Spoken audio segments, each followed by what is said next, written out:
Okay, let's preview round 7 of the 2025 NRL season. There are some really intriguing matchups this upcoming Easter weekend. And some teams are now in must-win territory in order to try and turn their seasons around. We've got, as I say, some really interesting matchups. The start of this weekend's action is the Sea Eagles versus the Dragons at Brookvale. The Sea Eagles are coming off the back of a couple of defeats, and they are still missing Tom Trbojevic. Their wins percentage without Tommy Turbo is around 30 odd percent. Now the Dragons are coming into this off the back of a very solid win against the Titans. This could be quite an interesting one. This could be very, very interesting. Large crowds are expected this weekend as well. I think the Dragons might actually be considered favourites for this. I think this could be quite a tight game. The Sea Eagles have to figure out a way to win consistently without Tom Trbojevic in the side. They have enough talent. They have enough when their attack starts clicking, and their form at home is quite good. This could be quite a high-scoring game. Both sides have their defensive frailties, although the Dragons at the weekend against the Titans put in a really solid, strong attacking performance. This could be quite a high-scoring game. This could be quite entertaining. It'll be interesting to see if the Sea Eagles can respond to a couple of disappointing defeats as well. They've had some below par, below average performances where they've come up short. So this could be a really interesting matchup and could be quite a high-scoring game. So looking forward to that one. The Bulldogs Rabbitohs at Accor Stadium looks likely to be a potential packed house of around 70,000 according to reports. Now the Bulldogs are coming off the bye. The Bunnies are coming off the back of their second defeat of the season. This could be a feisty encounter. Now Lewis Dodd is set to make his NRL debut for the Bunnies as well, which will be very, very interesting in the halves. That'll be really interesting to see how the young Englishman will do. This is a long anticipated debut. The Bulldogs are still the only undefeated side left because of the bye. The Bulldogs, I think, would be slight favourites for this one, but these type of Easter weekend games between these two sides, there isn't truly a favourite. Form goes out the window for this one. The Bunnies have had a really solid start to the season, so that's going to be interesting. I think a lot of it hinges on Lewis Dodd and his performance, so there's a lot of pressure on him in this kind of cauldron. And the Bulldogs, the way they've started the season, while it's surprised some, it hasn't surprised me. This proves that last season was more than just a one-off. They've really built in the off-season. Their attack is strengthened. That was one of their weaker areas. Was their attack was not, I wouldn't say anemic, but it wasn't wasn't their strongest part of their game. But their defence has really solidified. That attack has now started to develop a little bit. This is going to be a fun matchup, and the Bunnies are coming in with injuries as well and suspensions, so not the strongest Bunnies lineup that could potentially be available. And there is a lot of spotlight on young Lewis Dodd and Latrell Mitchell as well, and how they're going to perform. Because I think the Bunnies at the weekend, they were a little bit stop-start and weren't at their fluid best. But the Bunnies have proven they can scrap in games. They don't give up. They're a lot better in their performances than they were last year. Last year, the games they won, they would have lost. So they've definitely turned some of their performances around a little bit. But I think the Bulldogs will have a little bit too much for them. But it's still going to be a tasty encounter. Then the third game of the weekend is the Dolphins against the Storm. Both are coming off really strong wins last round, and the Dolphins are finally starting to put some wins together. They built some momentum. It's going to be a different test against an all-conquering Storm side. Now the Dolphins, they're playing at Suncorp, not at KO Stadium. Maybe they should play more games at KO Stadium, but that's just personal opinion. But they're up in Brisbane. They are starting to build some momentum. They've got a few ex-Storm players in their side as well. So there's those personal rivalries with ex-players, playing against former clubs. Some slight concern around Jerome Hughes, a slight shoulder injury. But the way the Storm played against the Warriors, they look pretty all-conquering. And the Warriors are a decent side. This is not a terrible Warriors side. The Warriors are a decent side this season. This is going to be a fun one. This is going to test the credentials of the Storm a little bit. They are going into this as favourites. The Dolphins have now started to pick up some wins and some momentum. They've won 2 in a row. So this is actually quite an intriguing one. This is quite intriguing. The Dolphins could potentially pull off an upset. So it's not all one-way traffic, even though the betting odds would suggest the Storm are runaway favourites for this. This could be a difficult, tricky one for the Storm, and this will be a very good test of their premiership credentials as well, because they're going to have to overcome some potential banana skins. But as I say, the Dolphins are starting to get that attack to click. They're starting to build those combinations, and they do have their own threats. They've underperformed to start the season. They're starting to build some momentum. This is kind of a very intriguing matchup where there's the potential for an upset. The Storm go into that one as favourites, and they're obviously hoping the Bulldogs lose to the Bunnies and they win by enough points that they can go top of the NRL ladder, because the Bulldogs, as I say, are the only undefeated side left in the competition. The Warriors-Broncos is the next game, the fourth game of the weekend over in New Zealand. Both sides coming off the back of disappointing defeats. The Broncos were poor against the Roosters, considering what they did in round one. And the Broncos have actually not really kicked on from that opening round win. They've had some good wins, but they haven't been as convincing since round one. The Warriors have been a little bit inconsistent to start this season. They lost in Vegas, and then they went on a bit of a run, and then they've just been a little bit inconsistent in the last few weeks. This could be quite an interesting one. There are some players out injured and suspended, which will impact lineups. That's obviously noticeable. I think the Warriors, will potentially be favourites to bounce back, but Fisher Harris, that pec injury, we don't know how serious it is, so that might be a bit of disruption for the Warriors. The Broncos have got some players out suspended from the game against the Roosters. This could be a golden point game. Both sides need to bounce back from disappointing performances in round 6. The Warriors at home are a different beast than the Warriors away as well. Mount Smart, that will be a very big crowd at Mount Smart. The concern is they've lost Fisher Harris from the pack. In saying that, their backline's pretty solid, even though they are missing players. And Metcalf is really starting to settle into that partnership with Harris-Tavita as well. So they're starting to build that combination in the halves at 6 and 7. So this could be quite an even contest. Both sides obviously coming off the back of defeats. Could be quite interesting. It'll be interesting to see how the Broncos also adapt to those players that they've lost through suspension and injury from last weekend as well. That could be a bit of a disruption in their forward pack and their back lines. There could be a lot of different combinations for the Broncos.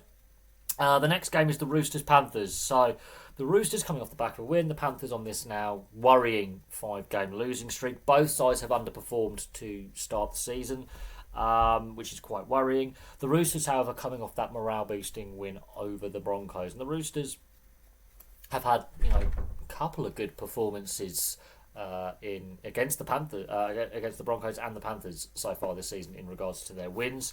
The Panthers, that was a really poor defeat. Against the Dolphins. It's their worst defeat they've suffered in a while. There are some concerns with the Panthers. This could be quite a tasty game because the Roosters have only won the 2 games, one against the Broncos, one against aforementioned Panthers.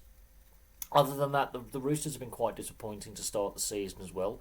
This is 2 sides that more was expected this season. They're under a lot of pressure. And this is getting to must-win territory for both sides. Even though the Roosters are coming off the back of that morale-boosting win against the Broncos, this is getting to must-win territory at this point. If the Panthers can get a win here, that could potentially kickstart their season. If the Roosters can get a win here, that potentially builds that bit more momentum and puts more pressure on the Panthers, who have slipped to 16th on the ladder. So there could be a lot of desperate plays in this game. There could be a lot of action in this game. There are some very talented players on display. Let's not kid ourselves, but there are players out for both sides as well. So there's going to be some lineup changes from the teams we saw run out last weekend in round 6. The Panthers have been very, very disappointing to start the season. So we'll see if they can get a win here, which could potentially build some momentum and just kickstart this side. They need something. They need something to kickstart their season. And the Roosters, they want to build some momentum coming off the back of that really good performance and that solid win against the Broncos, who are one of the favourites for the Premiership this year. The Titans-Raiders is the next game on the ticket. The Titans have lost a couple in a row now. They've been a little bit inconsistent to start the season. The Raiders, when they win well. When they lose badly. So the Raiders have been a little bit inconsistent. However, the Raiders have done better than anticipated to start the season. They've had a very solid start to the season. They've won a couple, lost a couple, winning in the last round. Titans lose 2, win 2, lose 2. So both sides have been a little bit inconsistent to start the season. Although the Raiders have really got that attack starting to work. They're a high energy side, and as a Raiders fan, I'm actually quite happy with how they've started the season. I was expecting a little bit more of a bit of a tough slog, but actually the Raiders are putting some really strong performances to start the season. They've done better than I expected. The Titans are exciting to watch. As a neutral, they are exciting to watch. They can be a little bit open defensively, but some of their combinations in attack are looking really interesting. AJ Brimson and Campbell. I think Brimson and Campbell as a halves partnership. They're both technically fullbacks, but they're starting to really, build into that partnership and develop that partnership. There's still a lot of development to come and a lot of experiences to come, but they're really buying into Des Hasler's plans there. And De Groot at fullback. I mean, they've got some options in the spine, a very young spine, a very entertaining spine. So the Titans are a young, entertaining side, and the Raiders are a young, entertaining side. So there could be fireworks in this game. This could be quite a high-scoring game. And, the Raiders have, I think, impressed so far. The young Raiders side have impressed so far. They've done better than expected. They are a bit of a surprise package to start the season. They've had a very strong start. The Titans, if they can get that attack to click and shore themselves up defensively, I mean, they could be quite a dangerous side as a whole over this season. But this game, looking at it, this could be quite high scoring, quite open, quite entertaining, and quite a high pace. Look for mistakes from both sides, because both sides are willing to take risks. They are both young sides, so mistakes will happen. Now, I'm not a neutral. I hope the Raiders win, but just as a rugby league fan, this could be quite an entertaining, action-packed affair, because both sides, as I say, young, inexperienced, and willing to take risks. And that's what you kind of want to see. You want to be entertained. So this could be a fun, high-paced game up in the Gold Coast. The Knights versus the Sharks is another interesting matchup, because the Knights have laboured as of late. They won their first two matches, but now they've gone on this bit of a losing streak. Some disappointing low scoring efforts. Their average points per game is quite low, and their defence is struggling a little bit, but their attack is really struggling, a bit of an anemic attack. The Sharks, they are a little bit inconsistent, the Sharks, but they can score points. There's points in this Sharks side, and again, Nico Hines watch. Let's see what Nico Hines, how his performance and how he can control the team, or does he sit back a little bit and allow the other members of the spine to take up, kicking options, running options, because Nico Hines, when he's playing confidently and playing well, he can bring other players into play, he can score himself. You want to see him run the ball a lot as well. You want to see him take a little bit of charge of things, and he's started to do that in the last couple of games. But the Sharks, when he's playing well, the Sharks play better. So it's going to be interesting to see how he performs on an individual level. But Stone Street's had a really solid start to the season, and he's laying down his role as one of the back three. He's really had an impressive start to his NRL career as a try scorer. He's a brilliant try scorer, getting another try double. I have some concerns about the Knights. They've started to go on this losing streak. They're not scoring a lot of points, and defensively they're looking a bit brittle and frail.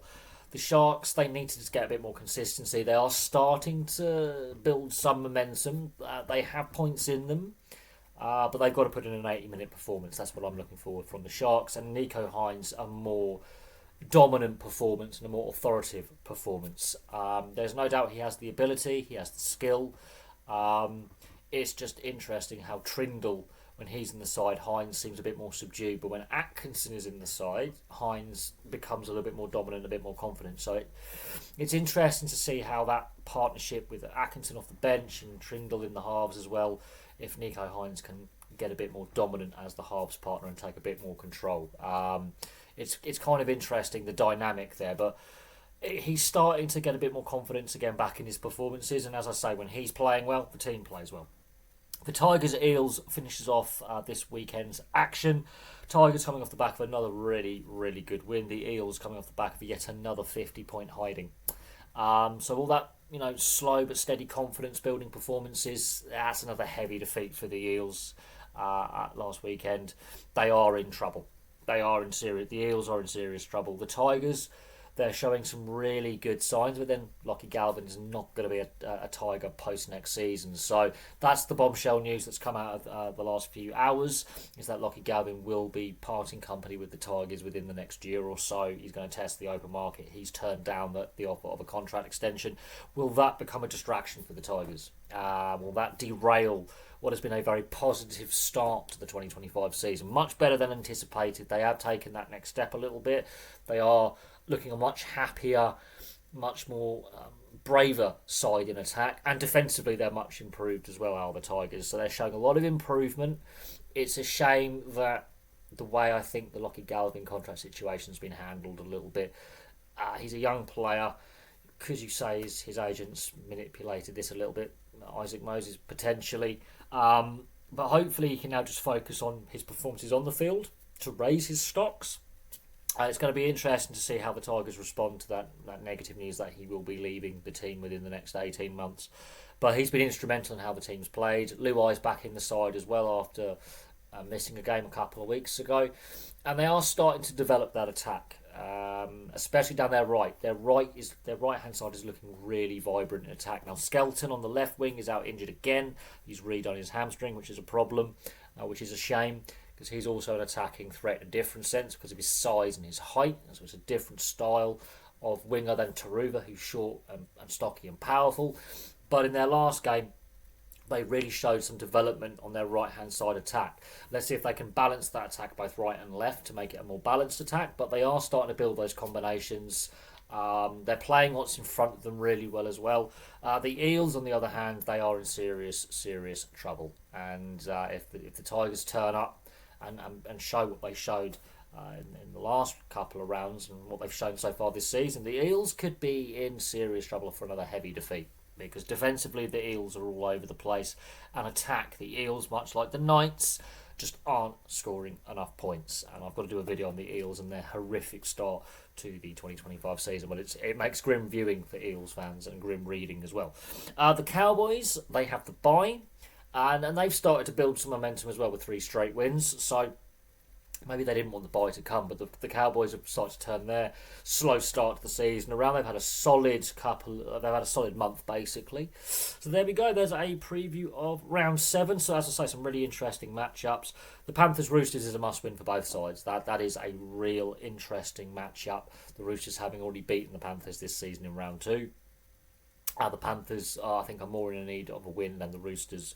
Their season is fast unravelling. The Roosters, however, even though they had that confidence-boosting win against the Broncos, they need to build some momentum of their own. Otherwise, their season will also potentially unravel. They've got some players out suspended at the moment. So, again, another rejig of their backs and forwards and a bit more of a squad rotation. So their depth is already being tested. The Panthers' depth has been tested. The Storm could be a potential banana skin against the Dolphins. And Jerome Hughes, is he fully fit? That's an interesting one. The Bulldogs Rabbitohs, I think, is the most mouth-watering tie matchup of the weekend, with the potential 70,000 tickets could potentially be sold for Accor Stadium. That could be completely sold out, which could be one of the highest attendances for a regular season game in NRL history. So that could be a really fun matchup. Bulldogs still unbeaten. They're coming off the bye.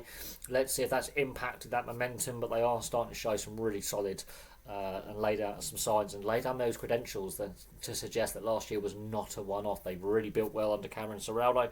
So there's some really interesting matchups. And the Tigers Eels, I think, last year was the Spoon Bowl. This year it's a completely different dynamic. The Tigers are a much better side than what they were last year. The Eels are in serious trouble. We could see, a very one-sided contest. And if the Tigers play to their best and they show that vibrant, youthful attack, the Eels could be ripped to ribbons. So that's a really interesting matchup. But there we go. There is a preview of round 7. Place your thoughts on the upcoming matches this weekend in the comments section below. And from this pod to all my Aussie subscribers, thank you very much for all the support. It is really, really appreciated. All you lovely subscribers from down under, from Australia and New Zealand, it's really appreciated the support you give, and also my subscribers from elsewhere around the world, thank you very, very much. We're getting closer each day to the 1,500 subscriber milestone. The growth recently has been fantastic. Also, don't forget memberships are also available as well, so click that membership button if you so wish. But from me for now, thank you very much for watching, and I will have some more content for you all very, very soon.